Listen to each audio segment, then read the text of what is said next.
Bom dia a todos. O meu nome é Luís Ferro e dou-vos uma vez mais as boas-vindas a mais um vídeo do canal Chaumbra.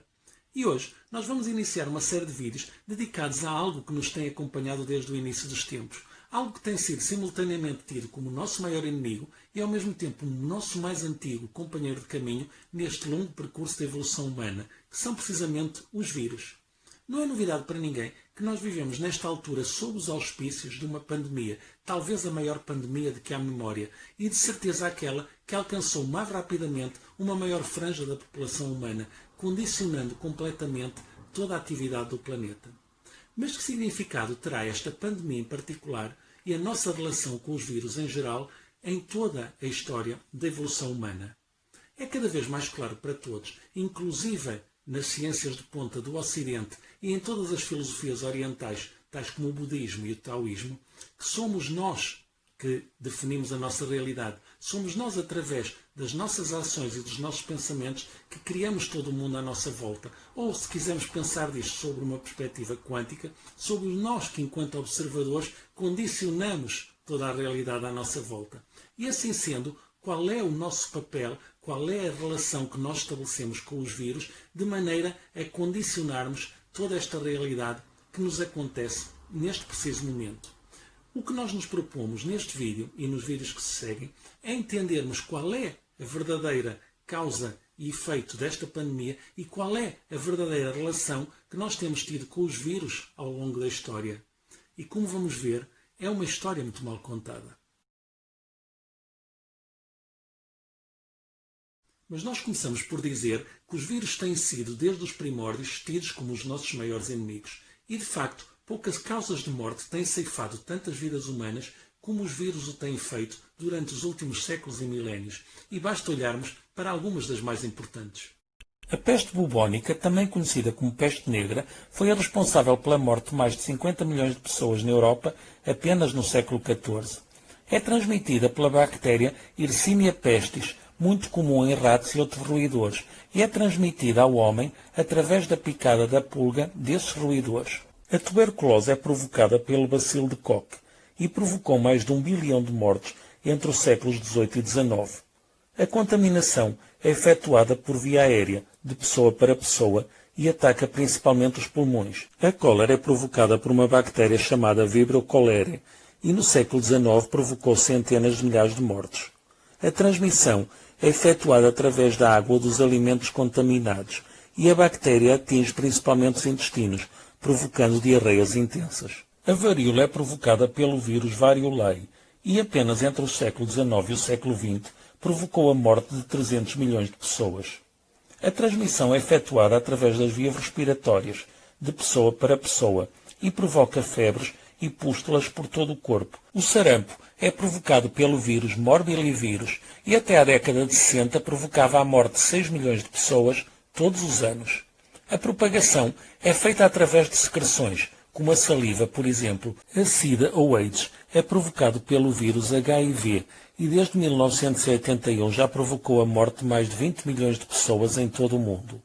A transmissão é efetuada através do sangue, do esperma masculino ou dos fluidos vaginais femininos e provoca a destruição quase completa do sistema imunológico, deixando o organismo desprotegido face ao ataque de outras doenças, vírus ou bactérias.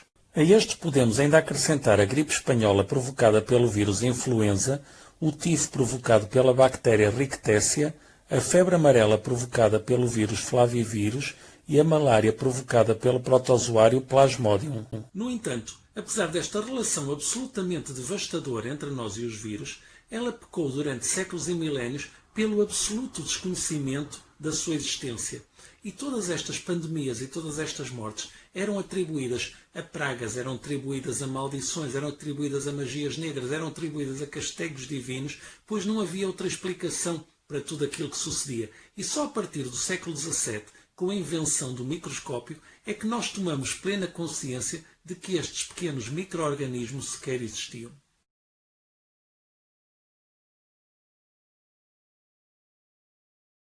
Mas logo no início, nós dissemos que o vírus, além de ser historicamente, desde os primórdios da humanidade, o nosso maior inimigo, era igualmente o nosso mais antigo companheiro de caminho neste longo percurso da evolução humana.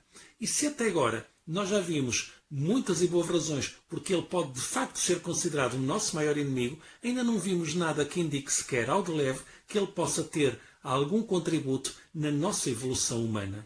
Mas tudo mudou a partir de 1953, quando James Watson e Francis Crick, dois jovens investigadores da Universidade de Cambridge, desvendaram o modelo de molécula do ácido desoxirribonucleico, muito mais conhecido por ADN ou DNA.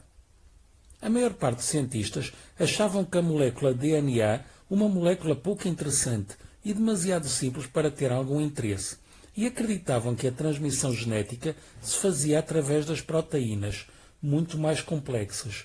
Mas a partir da descoberta de Watson e Crick, o ADN tornou-se rapidamente a mais famosa e fotogénica molécula de todos os tempos. A partir do momento em que se descobriu que era no DNA que estava guardada toda a nossa informação genética, ou seja, que era no DNA que estava o tesouro da transmissão genética, os cientistas puderam dedicar-se a estudar mais profundamente não apenas o nosso próprio DNA, mas igualmente o DNA de outros animais e principalmente o DNA dos nossos maiores inimigos de sempre, os vírus, na tentativa de descobrirem antídotos e vacinas que pudessem neutralizar a sua ação.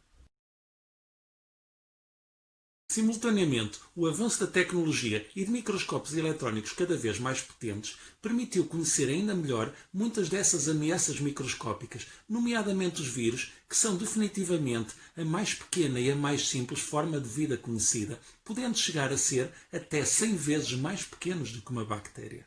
No gráfico seguinte podemos ver, a nível ilustrativo, as dimensões relativas do novo coronavírus, por exemplo, com uma bactéria vulgar e com um glóbulo vermelho do sangue. Mas a diferença mais significativa que se veio a descobrir levou até que os vírus deixassem de ser considerados seres vivos. Ao contrário das bactérias, que têm vida própria e têm a possibilidade de viver e de se reproduzirem por si próprios, os vírus são apenas uma matéria inanimada, não têm qualquer tipo de energia nem de metabolismo, não têm capacidade de viver nem de se reproduzirem por si próprios.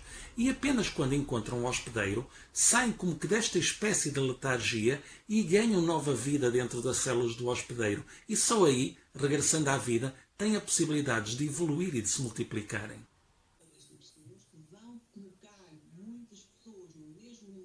Mas esta não seria ainda a principal consequência da descoberta de Watson e Crick. Depois de décadas de investigação, os cientistas conseguiram finalmente mapear a totalidade do genoma humano, que é o conjunto de todas as sequências de DNA que existem dentro dos nossos 23 cromossomas, que existem dentro de todos os núcleos de todas as nossas células. E aquilo que o genoma humano revelou foi absolutamente surpreendente.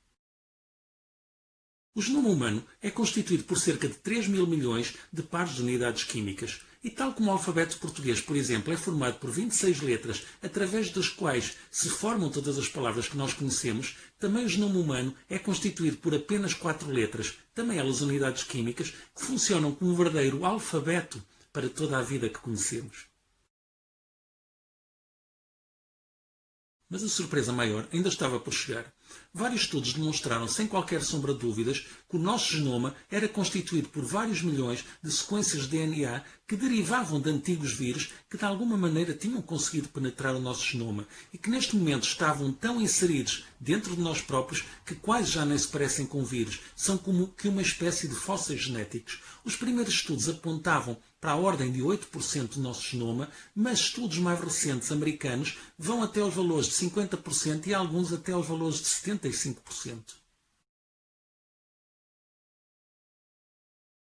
Ou seja, de um momento para o outro, os vírus deixaram de ser simplesmente o nosso maior inimigo para passarem a ser algo que fazia parte de nós, algo que estava no mais profundo de nós mesmos, na essência, no nosso genoma humano, naquilo que nos torna humanos. E ao rastrearem cada vez mais e mais dentro do genoma humano, os cientistas vieram a descobrir que eles estão mesmo na origem e na fundação daquilo que é o ser humano. Durante mais de 150 milhões de anos, os dinossauros dominaram completamente a superfície do planeta, seja no ar, no mar ou na terra. Mas há cerca de 66 milhões de anos, um cometa colidiu com a Terra, na zona de Yucatán, no México, e a cadeia de acontecimentos desencadeada por esse evento seria perfeitamente devastadora. A cortina de fumo e de poeira originadas por esse terrível impacto do asteroide com a Terra cobriram todo o céu, impedindo que a luz do Sol chegasse à superfície, deixando a Terra mais fria e mais escura do que nunca. A maior parte das plantas responsáveis pela fotossíntese morreram e fizeram colapsar cadeias alimentares inteiras, originando a extinção de quase 80% das espécies existentes, incluindo os dinossauros. Um dos beneficiários de todas estas transformações foi um pequeno roedor peludo, com pouco mais de 100 gramas, que vivia predominantemente debaixo da terra e só durante a noite arriscava vir à superfície para se alimentar, quando os grandes predadores já não estavam ativos. Como este pequeno ser se alimentava maioritariamente de insetos, que foi um ramo da evolução que quase não foi afetado pelo meteoro, e como o seu corpo peludo já estava habituado a viver debaixo da terra em condições de temperatura e umidade adversas, não sentiu qualquer dificuldade em se adaptar ao novo clima da nova terra, agora que os ecossistemas estavam vazios para serem ocupados por novos habitantes. Este pequeno roedor, que viria a dar origem a todas as espécies de mamíferos, apresentava já todas as principais características dos mamíferos, incluindo glândulas mamárias e alimentar as crias com leite, exceto uma única: não tinha placenta. E talvez nunca a viesse a desenvolver se não fosse um encontro fortuito com um retrovírus.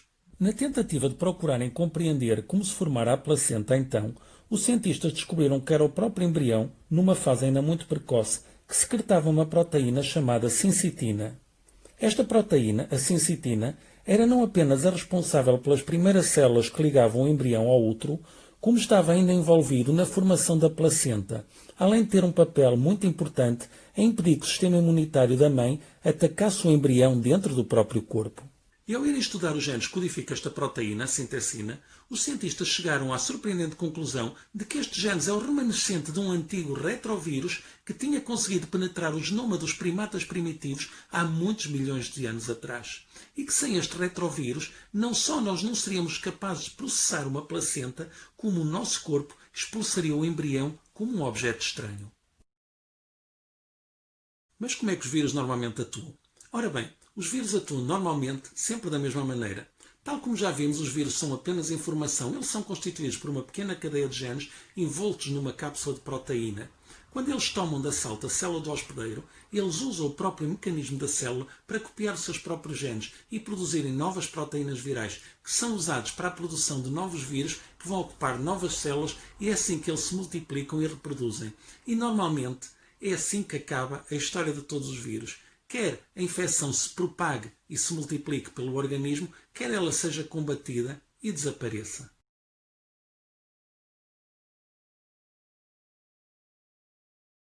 Mas existe uma determinada família de vírus, neste caso o retrovírus, que não se introduzem numa célula qualquer, mas se introduzem diretamente no material genético humano, ficando por lá adormecidos. Até que chega a altura da divisão celular, e esse DNA viral que estava lá adormecido é convertido em DNA e colocado num determinado ponto do genoma. Mas como esta divisão celular se faz frequentemente, isso significa que esse novo DNA viral vai-se reproduzir também frequentemente e vai ocupando uma proporção cada vez maior do genoma humano. O que nós estamos a ver em lilás é uma sequência de DNA de um vírus que cria ele próprio uma enzima chamada integrase, junto com a qual se dirige para o interior da célula do seu hospedeiro. Aí, com a ajuda da enzima, o vírus intercepta o genoma do seu hospedeiro.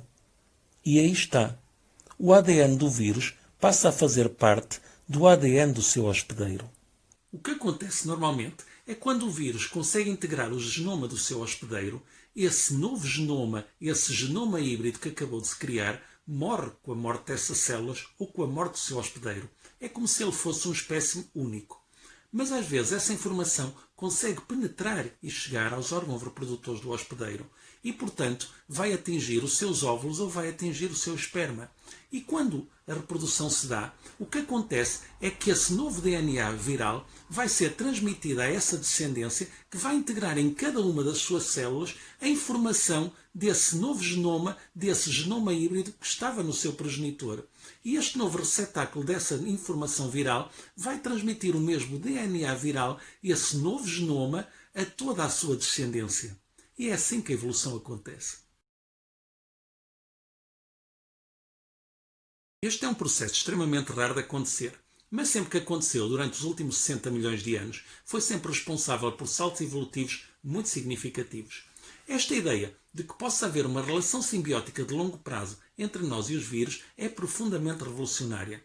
Nós fomos educados de que a evolução se faz através da competição, através da lei do mais forte, conforme rezam as teorias de Darwin.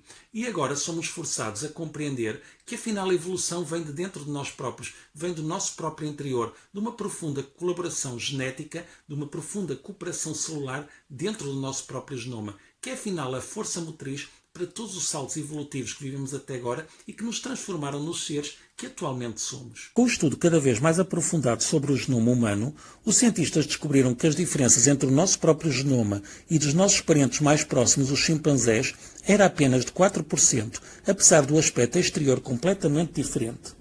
E descobriram igualmente que o controle genético responsável, por exemplo, por a nossa face ser lisa e completamente diferente da dos nossos irmãos primatas, é originado por um antigo retrovírus que penetrou o nosso próprio ADN há muitos milhões de anos. Mas cientistas descobriram igualmente um outro gene chamado PROD, que existe em algumas células cerebrais, especialmente no hipocampo.